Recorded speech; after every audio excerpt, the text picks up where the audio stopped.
participación de la ingeniera Carmen Gutiérrez, que nos estará hablando sobre las alternativas biológicas en minerales para reducir las afectaciones de alta humedad en los cultivos.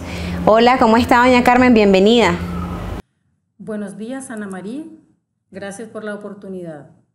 El día de hoy hablaremos un poco sobre alternativas biológicas y minerales para reducir las afectaciones por alta humedad en los cultivos, condiciones que hemos estado viviendo en las últimas semanas en nuestro país. Hoy por hoy el cambio climático reviste una gran importancia, afectando negativamente la producción agropecuaria, puesto que no solamente afecta a los cultivos agrícolas, sino también al ganado. El cambio climático puede afectar de diferentes formas, ya sea por la presencia de sequía extrema o por presencia de exceso de humedad, tal como lo hemos estado viviendo. En ese sentido, el INTA, como generador de tecnologías para las pequeñas familias productoras, proporciona algunas recomendaciones para enfrentar estas condiciones de exceso de humedad. La presencia de excesos de humedad tiende a saturar el suelo, tiende a disminuir las temperaturas, por lo que son condiciones que fácilmente pueden presentar afectaciones como la presencia de enfermedades, sobre todo aquellas causadas por hongos. ¿Qué es una enfermedad? Es una alteración de las funciones normales de la planta por la presencia continua de un agente patógeno, es decir, un hongo, o por la presencia de un factor ambiental adverso. En este sentido, las condiciones ambientales, como son excesos de humedad y bajas temperaturas, causa que se desarrollen de manera holgada las enfermedades causadas por hongos. Asimismo, otras condiciones que no son climáticas, como la inadecuada nutrición de los cultivos, pone a los cultivos en una situación propicia para la presencia de enfermedades y la susceptibilidad de las variedades utilizadas. ¿Cuáles son las principales afectaciones por presencia de alta humedad? Mencionábamos las enfermedades causadas por hongos en diferentes cultivos, como son la roya, que se presenta no solamente en el cultivo de frijol, también existe un tipo de roya que se presenta en el cultivo de café. La requema o chamusco, que es una enfermedad muy común que se presenta en el cultivo de frijol, causando pérdidas extremas en el cultivo. Las cenicillas, que se presentan en algunos cultivos, como son las cucurbitáceas, melón, pepino, sandía, pipián. Antracnosis, que son manchas amarillentas que se presentan en cultivos como el frijol. La cigatoca es un hongo que afecta al cultivo de musáceas, es decir, plátano, banano. La muy conocida monilia es una enfermedad causada por el hongo Monilioptera que se presenta fuertemente en el cultivo del cacao. Como podemos ver, es una amplia gama de enfermedades causadas por hongos que son facilitadas por las condiciones que actualmente estamos viviendo. Entre los síntomas que presentan las diferentes enfermedades podemos encontrar amarillamientos, manchas, pudriciones, tanto en la raíz como en las vainas en el caso del frijol, o en los frutos como es el caso del tomate, la chiltoma, las cucurbitáceas como el pepino, el melón, la sandía, etc. Es importante hacer una inspección general en el cultivo frecuentemente. Tenemos que hacer un recorrido por toda la plantación verificando, encontrar aquellas afectaciones de las que hablamos anteriormente. Algunas alternativas para reducir estas afectaciones la constituye el uso de caldos minerales. Los caldos minerales son muy fáciles de preparar y son muy económicos en comparación con algunos fungicidas de origen químico. Ejemplos de estos caldos minerales: el caldo bordelés, el caldo sulfocálcico, el caldo visosa y el uso mismo de la ceniza.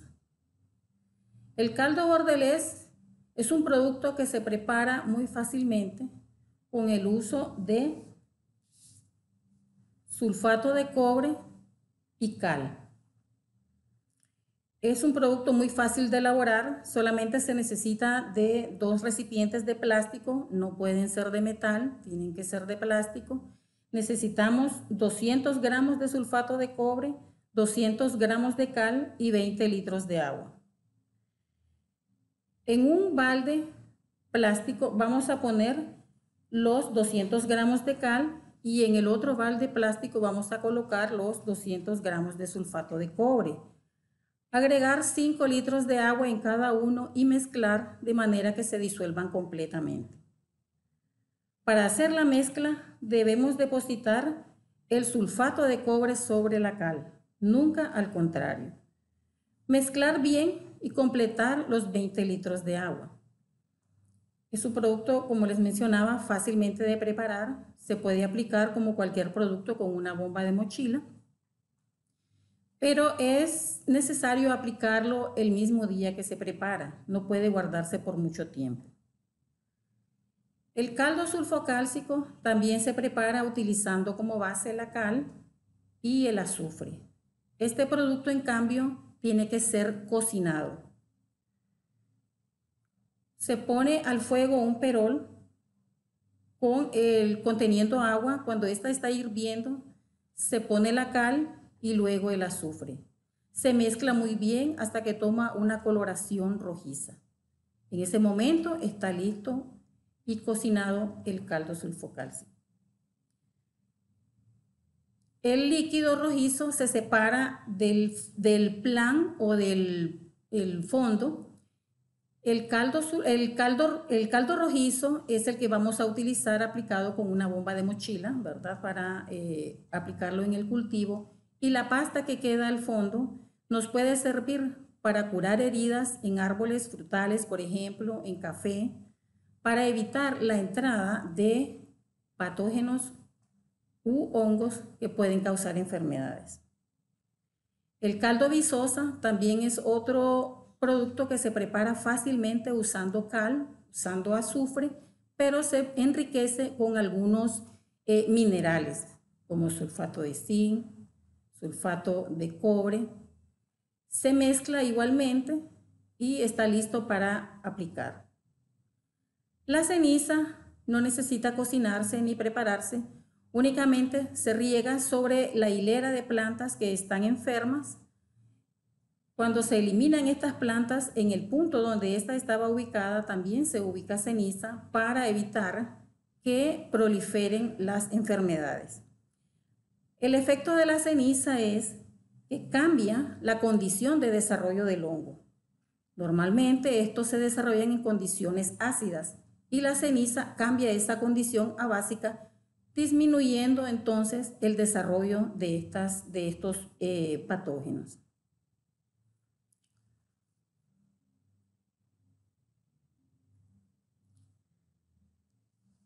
Bien, antes de entrar a los bioinsumos, quisiera recordar algunas recomendaciones en cuanto al uso de caldos. Estos caldos, cualquiera de ellos, no deben de utilizarse en cultivos que estén floreciendo. Se deben de aplicar en horas cuando el sol no esté muy fuerte, es decir, al final de la tarde o muy temprano por la mañana. Y además se debe de usar protección al prepararlos y aplicarlos, porque aunque sean caldos minerales y no productos químicos, siempre debemos de resguardar la salud de las personas que están interactuando con estos productos.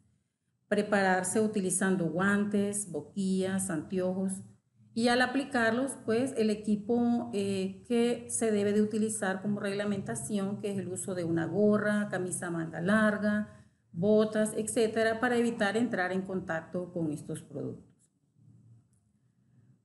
Otra alternativa para enfrentar el desarrollo de las enfermedades es el uso de bioinsumos. Tenemos, por ejemplo, el hongo antagónico Trichoderma, que es un hongo que afecta a otros hongos, en este caso a los que causan enfermedades. Él se desarrolla de manera rápida, logrando cubrir la superficie que debería de cubrir el hongo patogénico y de esta manera evita que se desarrolle.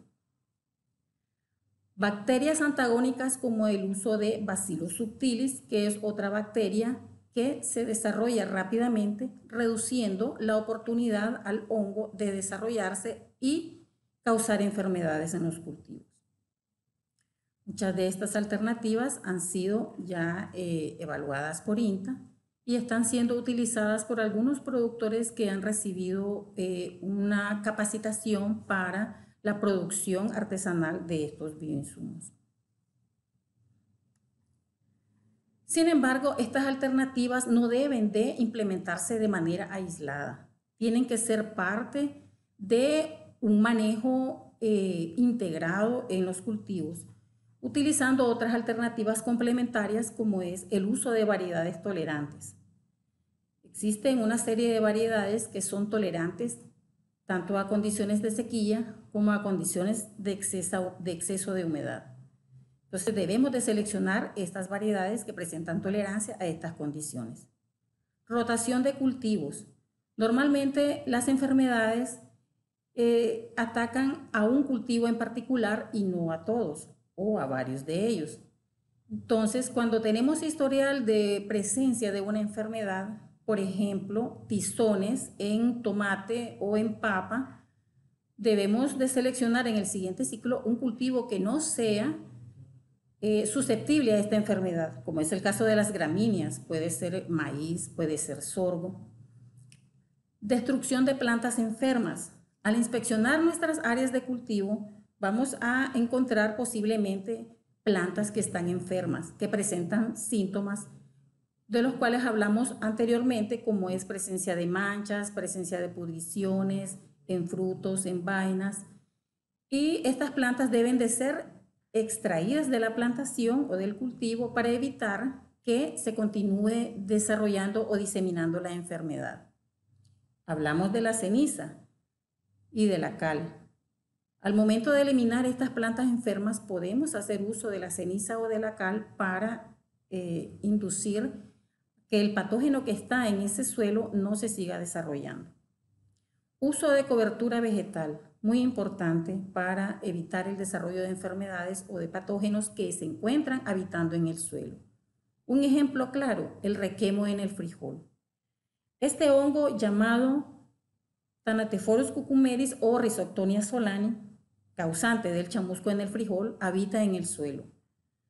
En condiciones de lluvia o excesos de humedad, como estamos viviendo en estos momentos, el salpique del suelo hacia las plantas es un vehículo directo para llevar el patógeno al cultivo.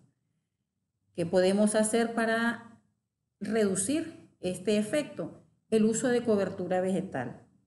Utilizando esta sencilla práctica, podemos evitar que el patógeno llegue al frijol y se incurra en pérdidas de plantaciones, en reducción de los rendimientos. Pero ojo con la cobertura vegetal.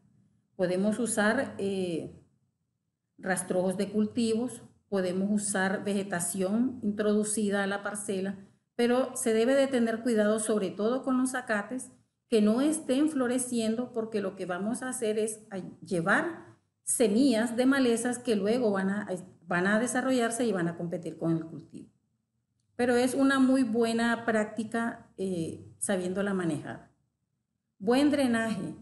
Hablábamos de que los suelos bajo estas condiciones de extrema lluvia o de extrema humedad se saturan de agua, se causan encharcamientos. Entonces hay que hacer un buen manejo del drenaje, hacer zanjas de drenaje, liberar los topes en la parcela para que el agua circule y no quede encharcada en el cultivo. Adecuada nutrición de los cultivos. Los cultivos responden bastante bien a las condiciones adversas si están bien nutridos, si se les proporciona la cantidad de nutrientes y el tipo de nutrientes que necesitan para su desarrollo. En ese sentido, el uso de biofertilizantes también ayuda a reducir el exceso de enfermedades, además de nutrir a los cultivos, porque en su preparación se utilizan una serie de microorganismos eficientes o microorganismos de montaña que contribuyen a reducir la presencia de enfermedades. Eso era lo que tenía por compartir el día de hoy. Recordemos no realizar prácticas aisladas. El manejo del cultivo es muy importante. Debemos de tomar en cuenta estas recomendaciones y hacer un uso fuerte de lo que son los caldos y los bioinsumos para enfrentar sobre todo el desarrollo de enfermedades que afectan los cultivos. Muchas gracias. Muchísimas gracias, doña Carmen, por su exponencia, y ya saben, estimados seguidores, les invitamos a que sigan reaccionando a nuestras publicaciones y sobre todo compartiéndolas para que estos temas de interés lleguen a muchísimas más personas. Búsquennos como INTA Nicaragua. Nos vemos, hasta la próxima.